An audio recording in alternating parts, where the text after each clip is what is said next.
साथियों, यदि आप लोग राशन कार्ड संबंधी या फिर खाद्य सुरक्षा योजना संबंधी किसी भी महत्वपूर्ण अपडेट का इंतजार कर रहे हैं तो दोस्तों आज का ये वीडियो आप सभी के लिए खुशखबरी वाली अपडेट लेके सामने आया है।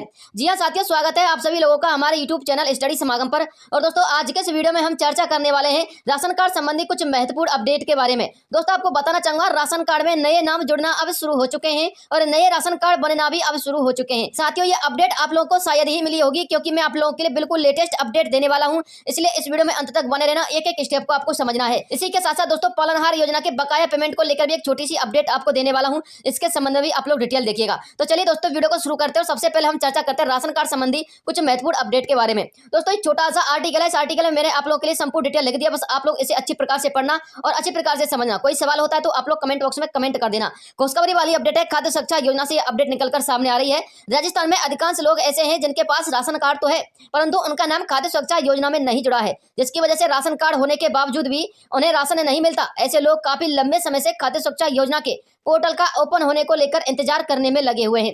हालांकि अब यह इंतजार समाप्त होने के कगार पर है, क्योंकि राजस्थान खाद्य सुरक्षा योजना के नए दिशा निर्देश जारी हुए हैं। इनके माध्यम से अब राजस्थान में ऐसे राशन कार्ड धारक जिनके पास राशन कार्ड तो है लेकिन खाद्य सुरक्षा योजना से नहीं जुड़ पाए, उन सभी को खाद्य सुरक्षा योजना से जुड़ने का काम शुरू हो चुका है। यानी कि ऐसे लोग जिन्होंने पहले कभी राशन कार्ड बनवा लिया था लेकिन उस राशन कार्ड से उनको राशन नहीं मिलता है, तो दोस्तों अब आप लोगों के लिए उस राशन कार्ड से राशन भी मिलेगा। और आप लोग यदि नया राशन कार्ड बनवाना चाहते तो आप लोग उसके लिए भी अप्लाई कर सकते हैं। इसके अलावा आपको बताना चाहूंगा इसका डिटेल क्या है, देखिएगा। जानकारी के लिए आपको बता दें, ऐसे लोग जिनके पास श्रमिक कार्ड है और उनका नाम खाद्य सुरक्षा योजना में नहीं है, सबसे पहले उन लोगों के नाम खाद्य सुरक्षा योजना से जोड़े जा रहे हैं। यानी कि ऐसे लोग जिनके पास श्रमिक कार्ड तो है परंतु उनको राशन नहीं मिलता है, तो सबसे पहले विभाग ऐसे लोगों के नाम खाद्य सुरक्षा योजना में जोड़ रहा है। क्योंकि साथियों श्रमिक कार्ड होने का मतलब यह है कि वो लोग एक गरीबी रेखा में बिलोंग करने वाले कैंडिडेट है। आपको बताना चाहूंगा, यदि आपके पास एक श्रमिक कार्ड है और आपका नाम भी खाद्य सुरक्षा योजना में नहीं है, तो आपके आसपास किसी भी क्षेत्र से राशन डीलर आपको कॉल कर सकता है और आपका नाम खाद्य सुरक्षा योजना में जोड़ सकता है। जी हाँ साथियों, ये आप लोगों के लिए सबसे महत्वपूर्ण लाइन है। आपको बताना चाहूंगा, आपके क्षेत्र का जो राशन डीलर है ना साथियों, वो आप लोगों के लिए कॉल नहीं करेगा। यानी कि अलग क्षेत्र का राशन डीलर कॉल कर सकता है, जैसे कि आपके पड़ोस वाले गांव का कोई राशन डीलर होगा तो वो आप लोग के लिए कॉल कर सकता है। दोस्तों विभाग ने दिशा निर्देश दिए प्रत्येक राशन डीलर के लिए कि कोई भी राशन डीलर अपने क्षेत्र के लोगों का नाम नहीं जोड़ेगा, वो अलग किसी अन्य क्षेत्र के लोगों का नाम जोड़ेगा और आप लोगों से कॉन्टैक्ट करेगा मोबाइल के माध्यम से या फिर किसी ईमेल या फिर कॉन्टैक्ट नंबर SMS के माध्यम से, ठीक है ना। इस प्रकार से वो आप लोगों से कॉन्टैक्ट कर सकता है और आप भी यदि आपके पास कॉल आता है तो आप लोग डायरेक्ट उस राशन डीलर के पास जाकर के संपर्क कर सकते हैं और आप लोग अपना नाम खाद्य सुरक्षा योजना में जुड़वा सकते हैं। इसके अलावा आपको बताना चाहूंगा, खाद्य सुरक्षा योजना के नए दिशा निर्देशों के अनुसार ऐसे श्रमिक कार्ड धारी कैंडिडेट जिनके पास राशन कार्ड है परंतु उनका नाम खाद्य सुरक्षा योजना में ही नहीं है, तो सबसे पहले उन्हीं लोगों के नाम खाद्य सुरक्षा योजना में जोड़े जा रहे हैं और प्रत्येक क्षेत्र के राशन डीलर को दिशा निर्देश भी दिए जा चुके हैं। हालांकि ये प्रक्रिया 2 से लेकर 3 महीने तक चल सकती है, ऐसा नहीं है कि एक ही महीने में होगा,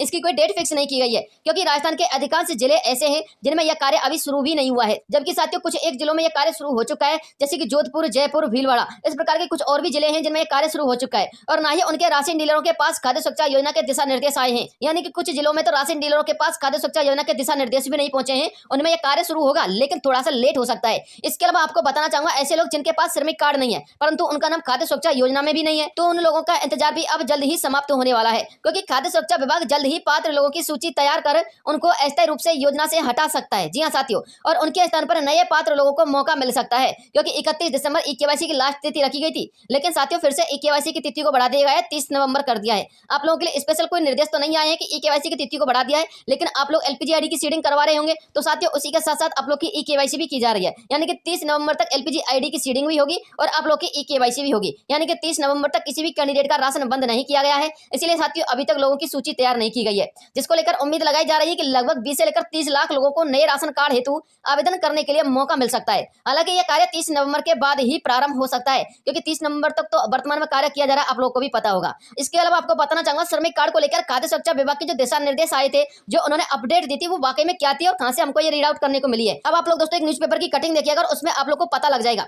राशन कार्ड ई श्रम कार्ड से लिंक कराए। जी हाँ साथियों, यहाँ पर आप लोग साफ साफ पढ़ सकते हैं, ई श्रम पोर्टल पर पंजीकृत श्रमिकों के राशन कार्ड की पहचान करने व जिनके पास राशन कार्ड नहीं बने हैं उनके राशन कार्ड बनवाए जाने हैं। यानी कि साथियों ऐसे श्रमिक कार्ड कैंडिडेट जिनके पास राशन कार्ड ही नहीं है और उनके पास राशन कार्ड भी नहीं बने, तो उनके राशन कार्ड भी बनवाए जाने हैं। अतः जिन श्रमिकों ने ई श्रम पर पंजीकरण करवाया है उनका राशन कार्ड डाटा ई श्रम कार्ड के साथ ऑनलाइन लिंक किया जाना है। श्रम एवं रोजगार मंत्रालय के ई श्रम पोर्टल पर पंजीकृत श्रमिक जिला रसद कार्यालय में संपर्क कर अपना राशन कार्ड ई श्रम कार्ड के साथ लिंक करवाना सुनिश्चित कर लें। यानी कि साथियों ऐसे लोग जिनके पास ई श्रम कार्ड है और जिनके पास राशन कार्ड भी है लेकिन खाद्य सुरक्षा योजना से नहीं जुड़ा है, है। तो दोस्तों अब आप लोगों के लिए कॉल आएगा राशन डीलर का और आप लोग अपना नाम जुड़वा लेना और बहुत सारे लोगों के पास आ भी चुका है, ठीक है ना। इसके अलावा साथियों पालनहार योजना को लेकर एक महत्वपूर्ण अपडेट आ रहा है। वैसे मैंने आपको सुबह के वीडियो में भी उसके संबंध में अपडेट दिया था, लेकिन आप लोग फिर भी जान लीजिएगा। देखिए साथियों पालनहार योजना का काफी लंबे समय से पैसा बकाया चल रहा है। बहुत सारे लाभार्थियों का 8 महीने का बकाया चल रहा है, तो किसी का 7 महीने का, किन्हीं लोगों का 12-12 महीने का बकाया चल रहा है, तो किन्हीं लोगों का सिर्फ 2 महीने का फिर 3 महीने का बकाया चल रहा है। देखिए साथियों मैं बात कर रहा हूं उन कैंडिडेट की जिनका 2 महीने का या फिर 3 महीने का ही पेमेंट बकाया चल रहा है।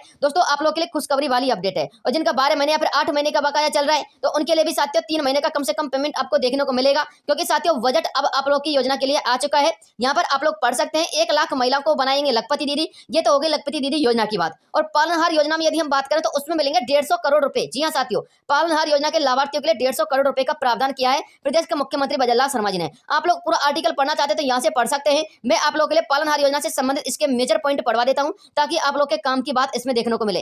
देखिए साथियों आप लोग यहाँ से पढ़िएगा। उन्होंने कहा है कि पालनहार योजना के अंतर्गत लगभग 5 लाख बच्चों को 150 करोड़ रुपए की धनराशि प्रदान की जाएगी। और यह साथियों राजस्थान के अंतर्गत जो वर्तमान बजरलाल शर्मा जी की सरकार है ना, उसकी पहली वर्षगांठ पर उपलब्ध करवाई जाएगी। साथियों वर्तमान बजरलाल शर्मा जी अपनी सरकार की पहली वर्षगांठ बनाने वाले हैं। आप लोग यहाँ पर भी देख सकते हैं वर्षगांठ पर प्रदेशवासियों को कई सौगातें देखने को मिल सकती हैं। तो दोस्तों सबसे महत्वपूर्ण अपडेट आ रही थी। और दोस्तों ये जो मैं आपको अपडेट दे रहा हूँ ये दोस्तों आज का ही अपडेट है, गुरुवार जोधपुर 7 नवंबर 2024 का ये अपडेट है। तो दोस्तों अब आप लोग का डाउट क्लियर हो गया होगा। वैसे आपको बताना चाहूंगा 2 या फिर 3 महीने का जो बकाया पेमेंट चल रहा है ना, सबसे पहले वही ट्रांसफर किया जाएगा। उसके बाद बहुत सारे लोग ऐसे रहेंगे जिनका 1 महीने का बकाया रहेगा, किसी का 2 महीने का रहेगा, बहुत सारे लोगों का तो 2 या 3 महीने का है, तो वो आ ही जाएगा, तो उनका तो कोई बकाया ही नहीं चलेगा। तो साथियों अब आप लोग के संदर्भ में वर्तमान बजरलाल शर्मा जी ने सोच लिया है और आपको भी पेमेंट आपके खाते में जल्द ही मिलने वाला है। तो दोस्तों ये सबसे महत्वपूर्ण अपडेट आ रही थी जो मुझे आप लोगों तक पहुंचानी थी। इसके अलावा यदि कोई नए अपडेट आएंगे तो तुरंत वीडियो प्रोवाइड करवाऊंगा। मिलता हूं आपसे नेक्स्ट किसी अन्य वीडियो में, तब तक के लिए जय हिंद जय भारत।